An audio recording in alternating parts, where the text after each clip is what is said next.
Bienvenidos a Horizonte de Eventos. En esta ocasión vamos a hablar sobre el argumento aristotélico. Vamos a dar una breve introducción a la primera vía de Santo Tomás de Aquino para demostrar la existencia de Dios. Antes de empezar, quiero decir de que no voy a dar una defensa de este argumento, no voy a dar una defensa de las premisas, sino que mi objetivo únicamente es presentarlo para aquellos que apenas vayan introduciéndose al estudio de este argumento. Solamente vamos a exponer algunas de las cuestiones principales del argumento, de las cosas más importantes de las que quiere hablar el argumento, y vamos a abordar de manera muy sencilla algunas objeciones que se han presentado. No vamos a presentar la refutación, sino que simplemente vamos a nombrar las objeciones y vamos a dar un poco de material para poder profundizar todavía más en el argumento y en las objeciones. No vamos aquí a hacer una defensa, ni tampoco pretendo tener la última palabra con este video. Muy bien, vamos a comenzar con un poco de datos generales. Aunque este argumento se le conoce mucho como la primera vía de Santo Tomás de Aquino, realmente podemos rastrear el argumento hasta Aristóteles, quien es realmente su creador. Podemos encontrar el argumento en el libro octavo de la física y en el libro duodécimo de la metafísica. Eh, Al igual que el resto de las cinco vías, el argumento aristotélico es expuesto muy brevemente por Santo Tomás en la Suma Teológica, particularmente en la Suma Teológica, primera parte, cuestión 2, artículo 3. Debemos recordar de que la Suma Teológica es simplemente un resumen de cuestiones teológicas que Santo Tomás ha desarrollado en otras partes de su corpus, por lo que la exposición de las vías, y en particular de esta primera vía, en la Suma Teológica, no es más que un mero resumen. No tenemos que pensar de que la exposición de la Suma Teológica de las cinco vías es todo lo que Santo Tomás dijo al respecto, sino que realmente son simplemente resúmenes muy breves para todo el trabajo que ha hecho en otras partes de su pensamiento y de sus obras. Este argumento forma parte de la tradición tomista, pero no es reducible a ella. Este argumento suele ser utilizado por filósofos con afinidad al tomismo o a la escolástica, y también por filósofos analíticos que también tienen esta afiliación hacia la escolástica. Por esa razón es defendido a día de hoy por estos dos tipos de filósofos de tradición escolástica y analítica, y que en muchas ocasiones suelen entrelazarse. Muy bien, vamos a leer un poco la formulación de Santo Tomás en la Suma Teológica. Me voy a tomar el atrevimiento de leerlo directamente. La existencia de Dios puede ser probada de 5 maneras distintas. La primera y más clara es la que se deduce del movimiento. Pues es cierto, y lo perciben los sentidos, que en este mundo hay movimiento, y todo lo que se mueve es movido por otro. De hecho, nada se mueve a no ser que en cuanto a potencia esté orientado a aquello para lo que se mueve. Por su parte, quien mueve está en acto, pues mover no es más que pasar de la potencia al acto. La potencia no puede pasar a acto más que por quien está en acto. Ejemplo, el fuego, en acto caliente, hace que la madera, en potencia caliente, pase a caliente en acto. De este modo la mueve y la cambia. Pero no es posible que una cosa sea lo mismo simultáneamente en potencia y en acto. Solo lo puede ser respecto a algo distinto. Ejemplo, lo que es caliente en acto no puede ser al mismo tiempo caliente en potencia, pero sí puede ser en potencia frío.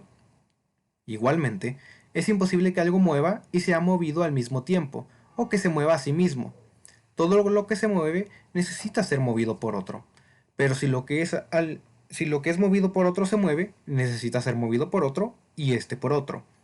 Este proceder no se puede llevar indefinidamente, porque no se llegaría al primero que mueve, y así no habría motor alguno, pues los motores intermedios no mueven más que por ser movidos por el primer motor. Ejemplo, un bastón no mueve nada si no es movido por la mano. Por lo tanto, es necesario llegar a aquel primer motor al que nadie mueve. En este, todos reconocen a Dios.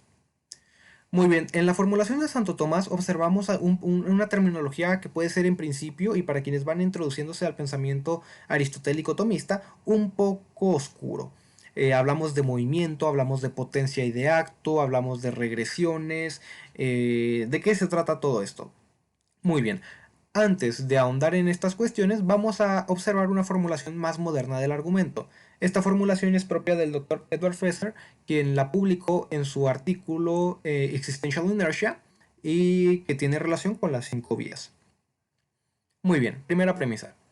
Eh, la experiencia sensitiva nos capacita para inferir que la actualización de potencias es un aspecto real del mundo. Segunda premisa. La ocurrencia de un evento E presupone la operación de una sustancia. Premisa tercera. La existencia de cualquier sustancia natural S en cualquier momento dado presupone la concurrente actualización de potenciales. 4. Ninguna potencia puede actualizar una potencia, solo algo actual puede hacerlo. 5. Por lo tanto, cualquier actualizador A de la existencia presente de S debe ser en sí mismo actual. 6. La misma existencia de S, de A, en el momento en que actualiza S, presupone 1. La concurrente actualización de una potencia, o 2. A como un ser puramente actual. 7. Si la existencia de A en el momento en que actualiza S presupone la concurrente actualización de una potencia, entonces existe una regresión de actualizadores que es infinita o tiene un primer miembro que es puramente actual. 8. Una regresión de tal tipo constituye una serie causal ordenada per se, y tales series no pueden ser regresiones infinitas. Por lo tanto, A es en sí misma puramente actual o existe un actualizador puramente actual que termine la serie de actualizadores concurrentes. Por lo tanto, el acontecimiento del evento E y la existencia de la sustancia S en cualquier momento dado presuponen la existencia de un actualizador puramente actual. Muy bien. Aquí debemos de observar que hay tres proposiciones clave que hacen que el argumento funcione. Primero, estamos proponiendo la doctrina del movimiento, la doctrina de la distinción de acto y potencia. ¿Sí? Esta es la doctrina aristotélica que básicamente nos dice que las potencias son un abanico de capacidades de una sustancia que se actualizan por otro. Y aquí se dice muy claro, ninguna potencia puede actualizar una potencia, sino que solo algo actual puede hacerlo. Esta actualización de potencias se debe de dar en virtud de otro que ya esté de forma actual en aquello a lo que se quiere actualizar. ¿Sí? Por esa razón tenemos esta cadena. Algo no se puede actualizar a sí mismo, sino que tiene que ser actualizado por otro. Santo Tomás dice que todo lo que se mueve es movido por otro. Aquí tenemos que hacer un pequeño paréntesis. Cuando hablamos de movimiento, en el lenguaje aristotélico nos estamos refiriendo al cambio de las cosas. No nos estamos refiriendo a movimiento de tipo de locomoción. Estamos hablando de cambio. Un cambio que puede ser físico, que puede ser metafísico. En lo particular, dentro de la formulación de la vía, estamos hablando de cambio al respecto de la existencia. ¿Sí? Estamos hablando de lo que sostiene la existencia de la sustancia natural, de aquello que actualiza las potencias de la sustancia y que la mantienen en la existencia. Estamos buscando el fundamento de la existencia de las cosas. Entonces, para entender qué es el acto y la potencia, vamos a poner un ejemplo muy sencillo. Supongamos que estamos en una habitación con el foco apagado. Cuando tenemos nosotros el foco apagado, tenemos el switch, evidentemente, hacia abajo y sabemos de que, o más bien decimos, que el foco está en acto de estar apagado. Acto es todo aquello que es en ese preciso momento. El foco está en acto de estar apagado. Pero en cuanto yo me levanto y enciendo el switch, se enciende el foco pasa a estar en acto de estar encendido. ¿Sí? Entonces tenemos el foco en acto de estar apagado y en acto de estar encendido. Cuando el foco está apagado, está en potencia de ser encendido. Y cuando el foco está encendido, está en potencia de estar apagado. ¿Sí? La potencia es una capacidad. El acto es el ser en ese preciso momento. Cuando el foco está apagado, decimos entonces que está en acto de estar apagado y en potencia de estar encendido. Y cuando el foco está encendido, decimos que está en acto de estar encendido, pero en potencia de estar apagado. Y el movimiento es esta actualización de potenciales, este cambio que se da de estar encendido a estar apagado. Muy bien. Ahora, aquí estamos hablando de la existencia de las cosas. La misma existencia de A en el momento en que actualiza S presupone la concurrente actualización de una potencia o un ser puramente actual. Muy bien, entonces si estamos hablando de que la existencia de A en el momento que actualiza S presupone la concurrente actualización de una potencia o A como un ser puramente actual, entonces estamos llegando a la séptima premisa, de que si la existencia de A en el momento en que actualiza S presupone la concurrente actualización de una potencia, entonces tenemos una regresión de actualizadores, la cual puede ser infinita o puede ser finita en virtud de que tiene un primer miembro, el cual se establece como un miembro puramente actual. Dentro de la filosofía medieval tenemos que hacer la doble distinción que se hacía. Teníamos que los filósofos medievales distinguían entre causalidad de tipo accidental y causalidad de tipo jerárquico. Muy brevemente, una causalidad de tipo accidental se define como una causalidad de tipo intransitivo. Este tipo de cadenas causales pueden tener regresiones infinitas hacia atrás o pueden tener infinitos miembros y no hay ningún problema. Pero en las series causales de tipo transitivo o de tipo jerárquico, es el mismo, son las mismas, nada más cambia el nombre. En este tipo de series causales, por la virtud de la transitividad, no pueden ser infinitas, no pueden tener regresiones infinitas. Entonces, dado que este tipo de series transitivas no pueden ser infinitas, tendremos entonces de que A es en sí mismo, el actualizador A es en sí mismo un actualizador puramente actual, o bien existe un actualizador puramente actual que termina la serie de actualizadores concurrentes. Esto se explica de una manera un poco sencilla de la siguiente manera. Supongamos que tenemos una taza de café encima de la mesa. ¿Qué es lo que sostiene la taza de café? La mesa. ¿Qué es lo que sostiene la mesa? El piso, el suelo. Pero ¿qué es lo que sostiene el suelo? La tierra que la subyace. Esto es una causalidad de tipo transitivo, en la cual todo se deriva del primer miembro. Por esa razón no pueden ser infinitas las regresiones de, o bueno, las cadenas causales de tipo transitivo, porque todos los miembros participan de manera instrumental del poder del primero que le compete por esencia. ¿Sí? Toda la cadena causal o toda la cadena de motores y móviles de actualizadores y actualizados que se forma de tipo transitivo participa del poder que le corresponde por esencia al primer miembro. Por esta razón, si no existe un primer miembro, entonces la cadena no saca el poder de ningún lado. Por lo tanto, dicha cadena no puede existir. Pero vemos que existe. Por lo tanto, existe un primer miembro. Y esto nos quiere decir de que el acontecimiento de un evento E y la existencia de una sustancia S en cualquier momento dado presuponen la existencia de un actualizador puramente actual. ¿Por qué? Porque el argumento está apuntando a la existencia de la cosa. Estamos enfocándonos en la existencia del objeto, de la sustancia, y observamos de que la existencia es una cadena de tipo transitivo.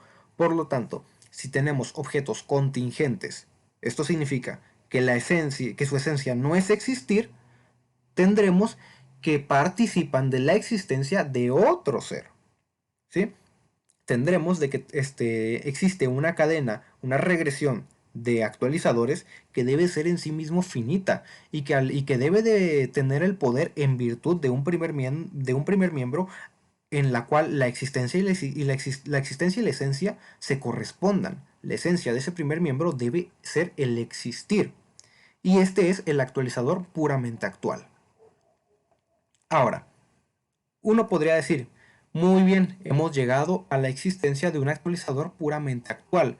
Pero Santo Tomás dice, en este todo reconocen a Dios, pero ese es un salto que se da de forma muy bruta. No se da ninguna razón del por qué este actualizador puramente actual debe de ser Dios o le debamos llamar Dios. Muy bien, esta segunda parte del argumento aristotélico va a intentar derivar los atributos divinos. Existe una primera parte que es la demostración de la existencia de este actualizador puramente actual. Muy bien, ya lo hemos demostrado con el argumento que hemos dado.